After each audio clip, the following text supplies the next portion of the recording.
क्योंकि टाटा ग्रुप के बारे में जिक्र है कि टाटा ग्रुप टूट सकता है। टाटा ग्रुप के अंदर जिस तरह की स्थितियां हैं उन्हें देखते हुए भारत के गृह मंत्री और वित्त मंत्री को बीच बचाव के लिए आना पड़ा है। आप रतन जी टाटा को जानते हैं, मानते हैं और टाटा ग्रुप में उनके ही कद से उसे रेस्पेक्ट देते हैं। टाटा के अंदर रतन टाटा के चले जाने के बाद जो हालात फिलहाल बने हैं उसे समझने के लिए आज का सेशन विस्तार से डिस्कस किया जाएगा। टाटा ग्रुप में फिलहाल रतन टाटा की जगह नोएल टाटा ने ली हुई है, तो क्या नोएल टाटा फिलहाल टाटा को नहीं संभाल पा रहे हैं?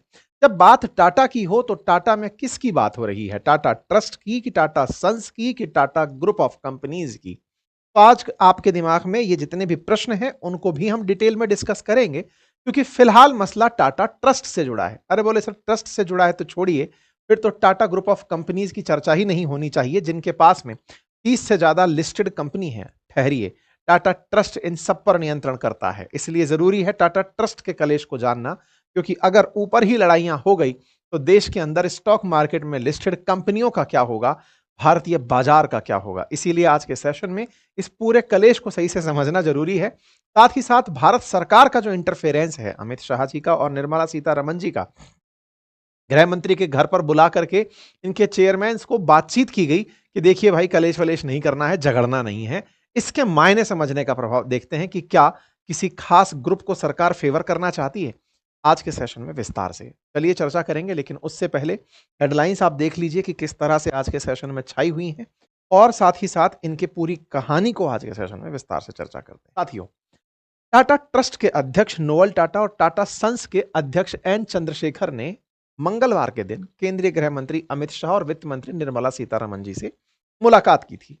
प्रशासन संबंधी मामलों पर अमित शाह जी के घर पर हुई यह वार्ता 45 मिनट तक चली थी। इस मीटिंग के अंदर chairman Noel Tata, vice chairman Venu Srinivasan, Tata sons के चेयरमैन एन चंद्रशेखर और ट्रस्टी डेरियस खम्बाटा शामिल हुए थे। ये वो तस्वीरें हैं जब गृह मंत्री के घर पर टाटा ग्रुप के जो प्रतिनिधि हैं वो जा रहे थे। ऐसे में टाटा ट्रस्ट के विवाद की चर्चा पूरी तरह पब्लिक हो गई कि आफ्टर ऑल मामला क्या है, इस सरकार को बीच बचाव कराने आना पड़ रहा है। तो इस पूरी कहानी को समझेंगे, लेकिन फिलहाल शुरू करते हैं वहां से जहां से आपने छोड़ा था। कहां से छोड़ा था? रतन टाटा जी के देहावसान से छोड़ा था, क्योंकि तभी लोगों को Tata Trust, Tata Sons, Tata Group तीनों चीजें दिमाग में आना शुरू हुई थी। तो सबसे पहले टाटा ट्रस्ट को समझते हैं। नवसारी के अंदर गुजरात में जमशेद जी टाटा ने टाटा ग्रुप की स्थापना की थी। उनके दो बेटे थे, सर रतन टाटा और सर दोराबजी टाटा। ये रतन टाटा ये वाले नहीं है, इनका नाम असल में रतन नवल टाटा है। इनके दादाजी थे जिनका नाम था रतन टाटा। तो रतन टाटा जो थे उनके नाम पर और एक सर दोराबजी टाटा, दो बेटे हुए। तो इन दोनों के नाम पर संपत्तियों को एक ट्रस्ट में डाल दिया गया, जिसके चलते रतन टाटा के नाम पर 1919 में सर रतन टाटा ट्रस्ट बना और 1932 में दोराबजी के नाम पर दोराबजी टाटा ट्रस्ट बना। और ये टाटा ट्रस्ट के अंदर सबसे बड़े दो ट्रस्ट के रूप में शामिल हुए। हालांकि टाटा ने काफी सारे ट्रस्ट बनाए, जिनमें Tata Social Welfare Trust, Navajbai Ratan Tata Trust, तमाम प्रकार के और भी trust, JRD Tata Trust, Jamsetji Tata Trust, लेकिन जो सबसे बड़े ट्रस्ट रहे वो यही थे। अच्छा, इस बात को और समझें इसके लिए एक बार फैमिली ट्री को देखते हैं। जमशेदजी टाटा से शुरू हुआ एक फैमिली ट्री है जिसमें दोराबजी टाटा और रतन जी टाटा। फिर से कंफ्यूजन दूर कर दूं, ये रतन जी टाटा अलग हैं और ये रतन टाटा अलग हैं। इन रतन जी टाटा के संतानें हुई नवल टाटा और जेआरडी टाटा। जो नवल टाटा हुए, यहां से नाम मिला रतन नवल टाटा, इसलिए इनको रतन नवल टाटा के नाम से पुकारा जाता है। नवल टाटा के दो बीवियां थी, सिमोन टाटा और सुनी टाटा। यहां पर जो नवल टाटा के साथ सिमोन टाटा थी, उनसे संतान हुई, उनका नाम था नोएल टाटा। और रतन टाटा के साथ सुनी टाटा के साथ जो परिवार बना उसमें जिम्मी टाटा और रतन टाटा।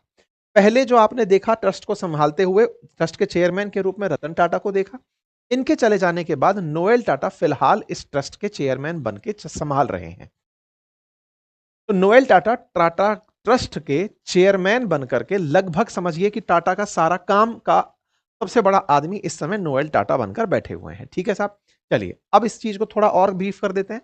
नवल टाटा के दो वाइफ सिमोन और सुनी, सुनी से रतन टाटा थे, और इधर की तरफ नवल टाटा जो है वो नोएल टाटा के साथ। ठीक है साहब, नोएल टाटा फिलहाल के लिए इस समय टाटा के अंदर चेयरमैन के पद पर, टाटा ट्रस्ट के अंदर चेयरमैन पर बैठे हुए हैं।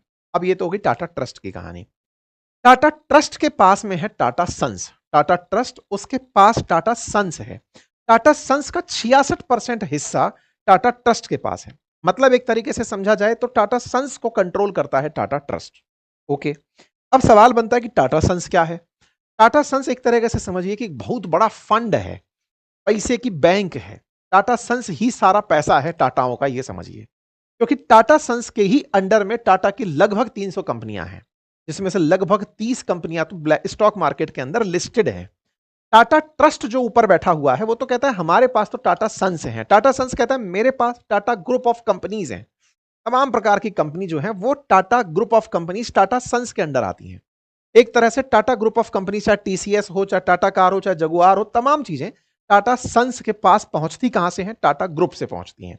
तो टाटा ग्रुप, उससे ऊपर टाटा सन्स। तो एक तरह से समझिए आप टाटा का चाहे वोल्टास लगा हुआ एसी देखें, चाहे टाटा का नमक देखें, आप जो भी देख रहे हैं ये सब कंपनियां तो हैं, लेकिन इन सब में जिसके पास जिसका पैसा लगा है वो है टाटा सन्स। तो एक तरह से इन सब ब्रांड्स के अंदर ब्रांड की रॉयल्टी तक का जो पैसा कमाता है वो टाटा सन्स कमाता है। और टाटा सन्स में टाटा सन्स की जो 66% हिस्सेदारी है वो टाटा ट्रस्ट के पास है। ठीक है, टाटा ट्रस्ट ने अपने आप को बता रखा है सर हम तो केवल चैरिटी करते हैं। टाटा मेमोरियल अस्पताल हो या पारसी समाज की महिलाओं को सशक्त बनाना हो, तमाम प्रकार के शैक्षणिक कार्य हम लोग करते हैं। ठीक है साहब, ये पूरी कहानी हुई। तो एक तरीके से समझिए कि अगर टाटा अपने आप में एक समूह है तो उसमें सबसे बड़ा समूह का हिस्सेदार कौन है? तो बोले टाटा ट्रस्ट है, जो कि 66% चीजों का मालिक है। मतलब एक तरह से Tata Sons, Tata Group, Tata Sons, Tata sons के ऊपर टाटा ट्रस्ट। टाटा ट्रस्ट का जो सबसे बड़ा मालिकाना हक है, यानी पूरे टाटा को हम टाटा ट्रस्ट कह दें तो उसमें 66% समूह जो पैसा है वो टाटा ट्रस्ट के पास है, और 18.4% हिस्सा मिस्त्री परिवार के पास है, और जो बाकी टाटा 13% हिस्सा है वो टाटा ग्रुप ऑफ कंपनीज के पास है। तो कुल मिलाकर के टाटा को 100% जब आप नापने निकलते हैं तो उसमें सबसे ऊपर टाटा ट्रस्ट ही है, और उसके 65% मालिक लोग जो हैं टाटा के कुल धन का, वो टाटा ट्रस्ट के फिलहाल चेयरमैन बनकर बैठे हुए हैं। ठीक है साहब, तो समय इस समय टाटा सन्स के अंदर अंदर में आने वाली कंपनीज का है, जो कि आप इस तरह से भरी हुई देखते हैं, ये कंपनीज हैं। एक समय पर जिस पद पर रतन टाटा बैठे हुए थे, आप 86 साल की एज में जब इनका देहांत हुआ तो इनके पद पर नेओल टाटा का नियुक्ति हुई कि नेओल टाटा इनके पद पर जाकर बैठेंगे। वो चेयरमैन बनकर के इनके पद पर बैठे। नेओल टाटा को टाटा में अपॉइंटमेंट किया गया। टाटा ट्रस्ट के जितने भी प्रकार के ट्रस्ट हैं उन सब के अंदर। नेओल टाटा का जन्म 1957 में हुआ। नागरिकता इनके पास आयरलैंड की बताई जाती है। इनके बारे में जानकारी टाटा ट्रस्ट की वेबसाइट पर भी डली हुई है। यहां पर ये नोएल टाटा, अब अगर आप देखें तो आप जब टाटा ट्रस्ट की वेबसाइट पर जाएंगे तो एग्जीक्यूटिव कमेटी में आपको नोएल एन टाटा चेयरमैन दिखाई देंगे, Venu Srinivasan vice chairman Tata trust दिखाई देंगे, Vijay Singh vice chairman Tata trust दिखाई देंगे, और महली मिस्त्री ट्रस्टी के रूप में दिखाई देंगे। फिलहाल के लिए इन दो नामों पर आप फोकस करिएगा, क्योंकि इन्हीं दो नामों के चलते सारा की सारा मामला फैला हुआ है, विजय सिंह और महली मिस्त्री का। मिस्त्री परिवार जो कि 18.5% के साथ में टाटा ट्रस्ट के अंदर, यानी टाटा के कुल धन का 18.5% का मालिक मिस्त्री परिवार है, उसका रिप्रेजेंटेटिव कौन हो गया? महली मिस्त्री। यहां पर एक नाम देख रहे हैं विजय सिंह, थोड़ा नाम से अटपटा जरूर लगेगा। टाटा श्रीनिवासन मिस्त्री सिंह साहब कहां से आ गए? तो ये साहब वाइस चेयरमैन है, पहले कभी डिफेंस सेक्रेटरी रहे हुए हैं। तो विजय सिंह यहां पर अपॉइंटेड प्रकार के मेंबर हैं जिनको हटाया जा सकता है। ये उस तरह से टाटा के अंदर लगे हुए डिफेंस सचिव हैं, पूर्व डिफेंस सचिव हैं जो इस पद के अंदर है। फिलहाल मामला इन दोनों के चक्कर में ही फैला हुआ है। तो टाटा ट्रस्ट, टाटा एजुकेशन, जितने भी ट्रस्ट हैं सबके अंदर आपको नेओल एंड टाटा का नाम दिखाई दे जाता है। अब मामला फंसता कहां से है? तो आता है सब बोर्ड रूम से निकल करके। बोर्ड रूम के अंदर कहानी क्या हुई? असल में टाटा ट्रस्ट जो है उसके अंदर दो धड़े बन गए। एक धड़ा था जिसमें नोएल टाटा थे, जो कि रतन टाटा के बाद ट्रस्ट के अध्यक्ष बने थे। नोएल टाटा थे। दूसरी तरफ 4 ट्रस्टियों का दूसरा समूह था, जिसमें महली मिस्त्री, जिसका संबंध पहले शाहपुर जी पालोनली परिवार, जो कि साइरस मिस्त्री का परिवार है, उनसे इस तरीके से बटा हुआ था। तो एक प्रकार से नोएल टाटा के साथ में नोएल टाटा, वेणु टाटा, विजय सिंह, और इधर की तरफ से प्रमित झावेरी, डेरियस खंबाटा, महली मिस्त्री और जहांगीर, ये जो 4 लोग हैं, यानी कि टाटा ट्रस्ट के अंदर 2 धड़े फंस गए। अब इन 2 धड़ों की कहानी क्या थी? इन 2 धड़ों ने, मतलब रिफ्ट किस बात पर, धड़े क्यों बने, किस बात को लेकर, पैसे को लेकर बने कि किस बात को लेकर बने? असल में टाटा ट्रस्ट का प्रबंधन कैसा हो, इस बात को लेकर के इन लोगों ने कानून बनाया, खुद का कानून बनाया ट्रस्टियों ने, कि हम 75 साल से ऊपर का अगर कोई भी आदमी अपने ट्रस्ट में रखेंगे तो उसका हर साल रीअपॉइंटमेंट पूरी सहमति से डिसाइड करेंगे कि उस व्यक्ति को रखना है कि नहीं रखना है।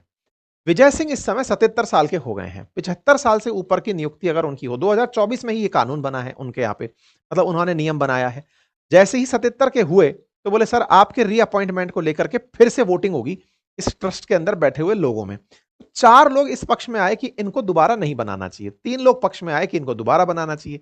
तो विजय सिंह टेक्निकली अपने पद पर नहीं रह पाए और विजय सिंह ने अपने पद से इस्तीफा दे दिया। तो कुल मिलाकर के ये जो 75 साल का नियम है, जो हम सोच रहे थे कि बीजेपी में दिखाई देगा, क्योंकि बीजेपी के अंदर ये सुनने में आने लगा था कि 75 साल से ऊपर स्वतः ही अब रिटायरमेंट ले लेंगे नेता लोग, ऐसे ही यहां पर टाटा वालों ने शायद उस बात को बहुत सीरियसली ले लिया और विजय सिंह के पद पर आ बनी, जिसके चलते कुल मिलाकर के जो विजय सिंह था, विजय सिंह के समर्थन में नेओल टाटा थे और नेओल टाटा के साथ साथ जो डेप्यूटी चेयरमैन है श्रीनिवासन वो थे। तो इस तरह से उनका एक वोट गिर गया और जो बाकी ट्रस्टी हैं उनके वोट बढ़ गए। तो असल में ये पूरी कहानी की पटकथा सितंबर में लिखी गई थी, जब सितंबर के अंदर ये तय हुआ था कि यहां पर जो ट्रस्टीज हैं, जो डायरेक्टर्स बैठेंगे, वो कैसे आगे चलकर डिसाइड होंगे। तो सितंबर की जो कहानी है वो अक्टूबर में जाकर के जब निकल कर आई तो इसमें मेहली मिस्त्री ने टाटा सन्स के अंदर बोर्ड में यह मांग करी कि साहब इनको तो अब आप नहीं रख सकते। तो विजय सिंह का एग्जिट तय हो गया क्योंकि उनको फिर से वोट देकर के पद पर नहीं बिठाया गया। ये थे विजय सिंह जो पूर्व डिफेंस सेक्रेटरी रहे हुए हैं। ऐसे में सवाल यह बनने लगा कि कल को तो वोटिंग राइट के आधार पर कम परसेंटेज रखने वाला व्यक्ति भी टाटा ट्रस्ट के फैसले अपने पक्ष में कर जाएगा। तो मेहली मिस्त्री के ऊपर रार आने लगी कि साहब ये नवल मिस्त्री को काम नहीं करने देना चाहते, मेहली मिस्त्री चाहते हैं कि वो सारा की सारा काम संभालें। तो अब मेहली मिस्त्री के बारे में भी जान लीजिए। असल में मुंबई के अंदर M Pallonji group of companies हैं, उनके आप मालिक हैं। आप paint distribution, logistics, travel sector से जुड़े हुए हैं। आप साइरस मिस्त्री के चचेरे भाई हैं और मेहली मिस्त्री जो हैं ये कथित तौर पर कहा जाता है कि ये टाटा के जो रतन टाटा थे ना उनके बहुत करीबी थे। कहा जाता है कि रतन टाटा के भी करीबी थे और रतन टाटा के आखिरी समय पर देखभाल करने वाले व्यक्तियों में भी मेहली का नाम था।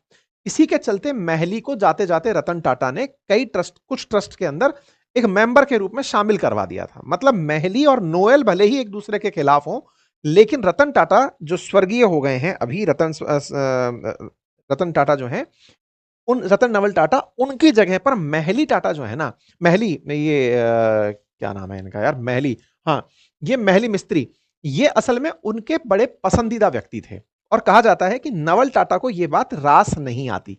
अब ये कैसे बात है, ये तो खैर इनके परिवारजनों की बात है, लेकिन कुल मिलाकर 2016 में एक विवाद सामने आया था जब साइरस मिस्त्री जो कि टाटा ग्रुप कंपनीज के चेयरमैन थे, वो थोड़ा खिलाफ हो गए थे रतन टाटा के। तो उस समय पर अपने चचेरे भाई को छोड़कर के मेहली मिस्त्री ने रतन टाटा का साथ दिया था।